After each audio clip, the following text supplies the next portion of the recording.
Imagine a clock, standing in a dark room, with no hands visible to the public. He does not measure ordinary hours, but the time left for the apocalypse. It sounds like fiction, but the end-of-the-world clock is real, and its existence is as mysterious as the very concept of end. Since its creation in 1947, it has symbolized how close humanity is to self-destruction. The most unsettling, he has never been closer to midnight than he is now. The idea for the clock was born in the minds of scientists from the Bulletin of the Atomic Scientists, a group made up of brilliant minds who lived under the shadow of World War II and the rise of nuclear weapons. For them, it was imperative to warn the world about the dangers that were growing in the dead of night. But why wear a watch? The metaphor is simple and frightening. At midnight, everything ends. At first, the clock was just a reminder of the devastating consequences of the Hiroshima and Nagasaki bombs. It was set to 7 minutes before midnight, a symbolic count, but already alarming for the time. Each year, the hands are reassessed, reflecting the global crises that threaten the future of humanity. Wars, climate crises, pandemics, political instability. All these factors are analyzed by experts to decide whether the needle moves forward or backward. Over the decades, the clock has become more than just a symbol. It is a constant warning, a visual reminder that we are on the brink of the abyss. However, critics argue that it is just a sensationalist metaphor, intended to cause panic rather than bring solutions. Others, however, believe that it plays a crucial role, that of provoking reflection and action. For many, the end-of-the-world clock is not just a threat, it is a mirror. It reflects our choices as a species. Every second it moves forward represents disastrous political decisions, technological advances without ethical control, or the neglect of problems that are clearly before us. With each adjustment, the message is clear: time is running out. Whether it's a real threat or just a metaphor, we may never know. But one thing is certain: he does not measure physical time. It measures our actions, our failures, and perhaps our ability to redeem ourselves before the inevitable happens. The creation of the end-of-the-world clock was not the work of politicians or the military, but of scientists concerned with the direction humanity was taking. In 1947, members of the Bulletin of Atomic Scientists, including legendary figures such as Albert Einstein and J. Robert Oppenheimer, decided they needed a powerful way to warn the world about the dangers of their own ambition. The clock was the answer, but behind it there were unsettling secrets. The terrifying sight of atomic bombs devastating entire cities was the starting point. These scientists, who had worked on the Manhattan Project, the program that developed nuclear weapons, began to realize that the destructive power they had helped create could wipe out all life on Earth. For them, the clock would be more than a symbol. It would be a cry for help. But there was something darker at play. The watch was at once a confession of guilt and an attempt at reparation. Many of those involved carried immense moral weight for their contributions to nuclear weaponry.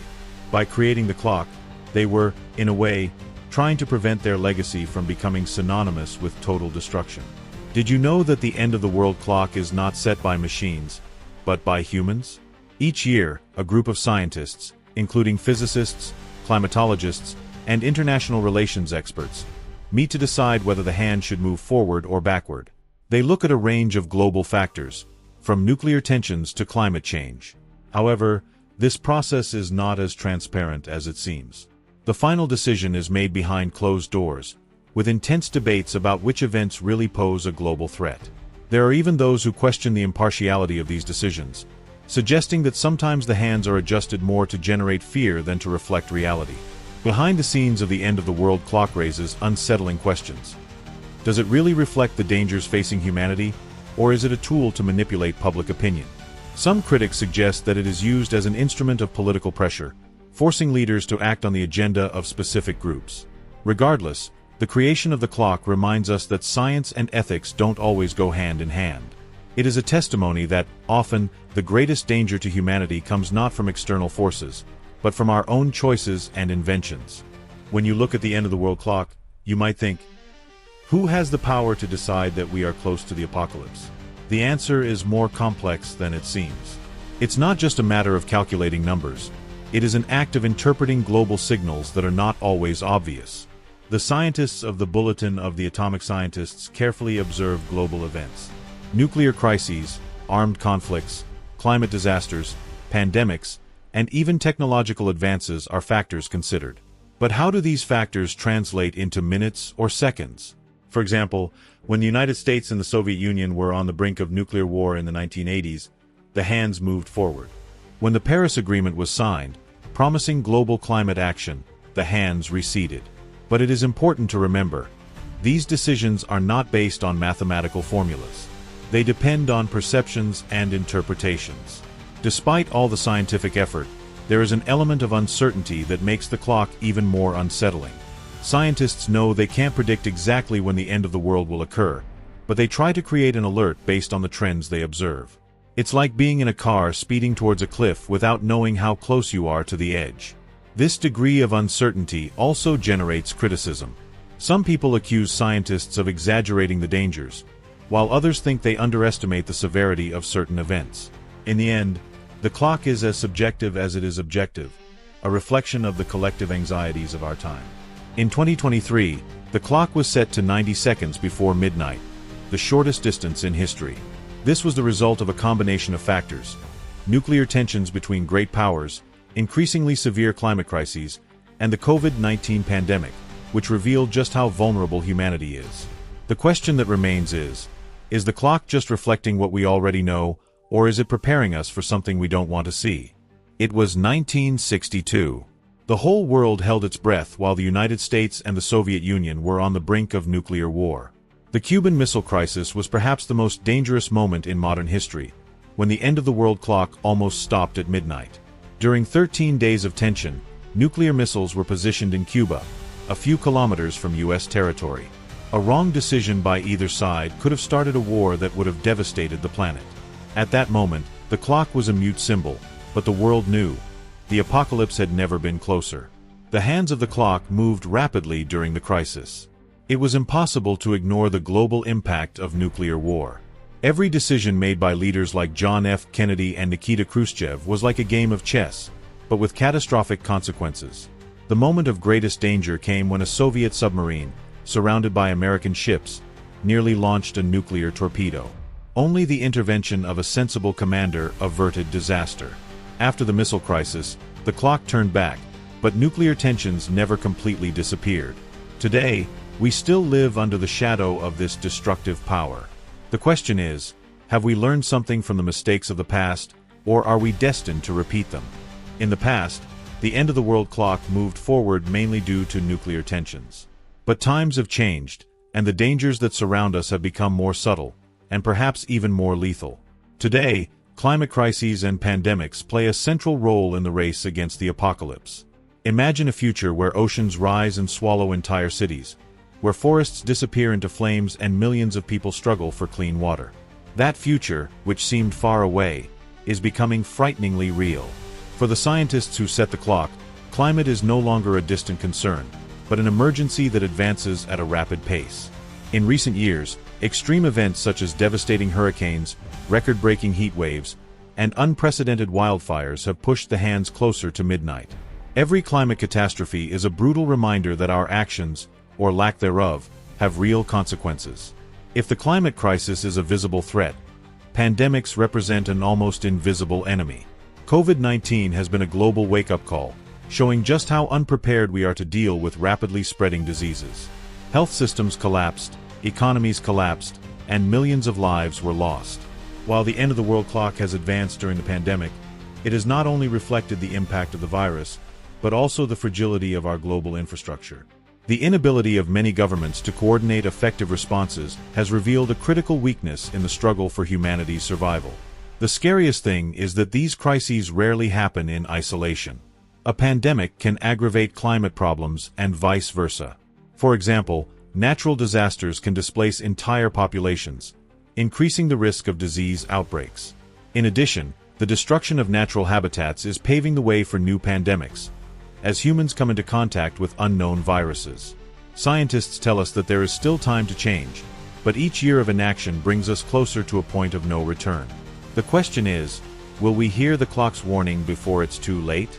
The end-of-the-world clock is known for its movements, whether moving forward to signal danger or retreating to reflect moments of hope. But there is something unsettling about periods of silence, when the hands remain motionless for years. This apparent rest does not mean that the world is safe. Often, It is the harbinger of crises that are still brewing in the shadows. Between 1991 and 1995, the hands of the clock remained stationary at 17 minutes to midnight, the longest distance ever recorded. This period marked the end of the Cold War and the dissolution of the Soviet Union, two events that seemed to ease nuclear tension. However, this silence brought a false sense of security. While the world celebrated, new threats were in gestation. Nations such as North Korea and Iran began to expand their nuclear capabilities, while global terrorism emerged as an unpredictable destructive force. The clock stood still, but danger was never really absent. The silence of the clock is not a sign of complacency, but of caution. Scientists responsible for tuning often need time to understand complex global changes. They observe patterns and analyze trends before making any changes. But this deliberate process is also the target of criticism. Some argue that the clock's prolonged silence can send the wrong message, making people believe that the threats have disappeared. Others see these periods as opportunities to reflect and take action, rather than reacting to fear. The greatest mystery of the clock lies in its inability to predict unseen threats. Events such as pandemics, global cyberattacks, and economic collapses are not easy to measure, but they can be just as devastating as a nuclear war. When the clock does not move, we may be on the verge of something that it failed to predict. Silence is therefore both a mystery and a warning. Even when it seems that time has stopped, danger may be approaching without making a sound. If the clock at the end of the world measures the time we have left, do we have the power to turn its hands back? The answer is both hopeful and disturbing. Yes, we have that power, but we don't always know how to use it. While the clock is known to move forward, there have also been occasions when it has taken steps back, signaling hope. A notable example was in 1991, after the end of the Cold War, when the United States and the Soviet Union signed nuclear disarmament treaties. It was a rare moment of global cooperation that pushed the hands to 17 minutes before midnight. These movements show that when humanity works together, it is possible to change the course of history. Small steps, such as international agreements and advances in clean technology, have the potential to prevent larger catastrophes. On the other hand, the clock also reminds us of our greatest defects: greed, selfishness, and the inability to think long-term. Leaders often prioritize political or economic interests over global well-being. This is evident in climate negotiations, where important commitments are postponed because no one wants to take on the immediate cost. The truth is that turning back the clock requires sacrifices. It requires a radical change in how we consume resources, how we treat the environment, and how we relate to each other. Scientists say there is still time to act, but the clock is against us. The end of the world clock is a brutal reminder that the fate of the Earth is in our hands. The question that remains is, are we ready to take on this responsibility before it is too late? In 2023, the end of the world clock reached its most critical point, 90 seconds before midnight. We have never been so close to the symbolic end, and the reasons for this are frighteningly clear. This update reflects a perfect storm of global crises.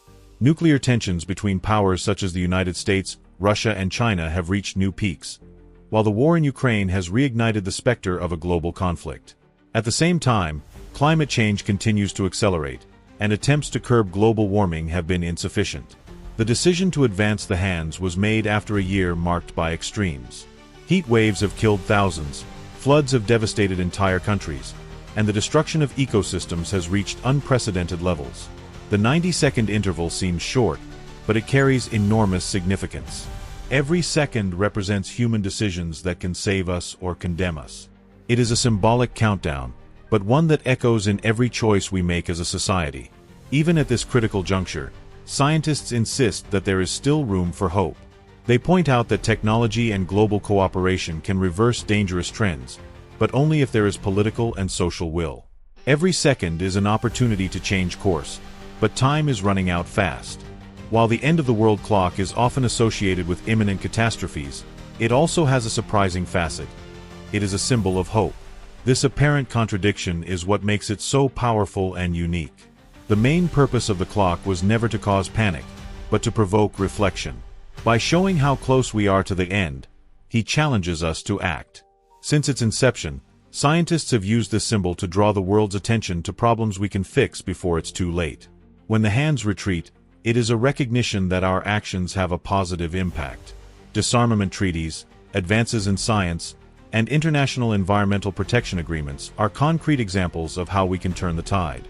The clock is therefore a reminder that humanity has the power to change its destiny. Even in the midst of crises, there are stories that feed hope. In many countries, renewables are replacing fossil fuels.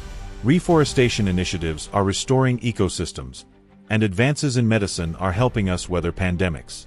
These examples show that while the threats are real, we are also capable of innovation and overcoming. Midnight has not yet arrived, and every minute we have left can be used to build a different future. One message often ignored by the clock is that it doesn't just belong to scientists or world leaders. It tells us that every decision, from how we consume energy to how we treat each other, contributes to delaying or speeding up the countdown. The end of the world clock is therefore more than a symbol of destruction. It is an invitation to believe that, even at the limit, humanity can find a way to survive and prosper. Since the creation of the end of the world clock, midnight has been seen as the point of no return, the moment when civilization collapses. But what would really happen if the hands finally hit zero? The clock is designed to symbolize catastrophic risks, not necessarily predict a specific event. However, midnight would be a symbolic milestone for the bankruptcy of humanity. It could represent nuclear war, environmental collapse, an uncontrolled global pandemic, or a combination of these factors. It would not be a single, sudden explosion, but a gradual and inescapable collapse. Imagine a world where cities are in ruins, resources are scarce, and survival becomes a daily struggle. It would be a dystopian future, marked by chaos and loss of hope. The day when the clock struck midnight would not come without warning. Before that, we would see clear signs of deterioration, armed conflicts intensifying, widespread economic collapses, and extreme weather events becoming routine. The problem is that these signs often go unnoticed or are ignored until it's too late. An intriguing question is, would there be life after midnight?